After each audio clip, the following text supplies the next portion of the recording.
So the other one is around commercial lending, potentially on this deal, or on this multiplex.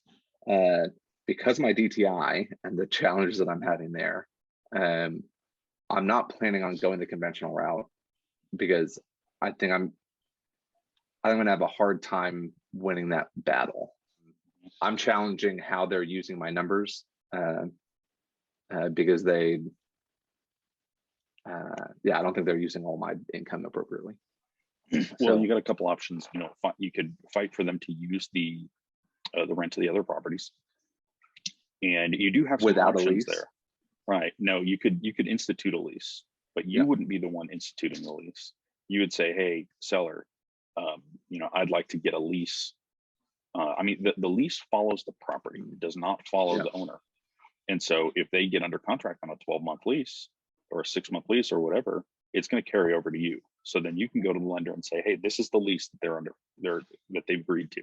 You're good to go." It doesn't matter whether you're signing it or whether the current owner is signing it. You could provide it to the current owner and say, "Hey, give this to them," or however it needs to be instituted for it to be legally binding.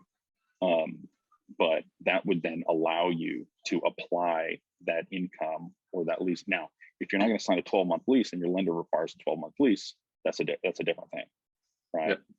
In that case, maybe you put together a 12-month lease with a renter opt out at 6 months or whenever the term was. But you can definitely institute a lease there. Just not me directly, which I hadn't thought of. I have their current he doesn't lease. care though. Yeah. Yeah, he just wants to see a lease. Right. I have their current lease. Their current lease is 700. We're moving it up to 1,000. But even that 700 would improve my DTI. So maybe that's one thing. And then for your edification, they're only taking base pay. They're not including an office allowance or anything like that. I understand why they're not including variable pay. I'm challenging on the guaranteed pieces of my work as well. And now you mentioned they'll start taking into account your variable pay after 2 years, and your 2-year mark is in a month or something like that. Yeah, month and a half. You might do a little bit more digging and try and understand, you know, when does that become effective, right? Is it on that day? And if that's the case, if my 2 year is on March 3rd, can we close on March 4th? Right. And then you just talk to the owner and you push the closing date, which is not uncommon.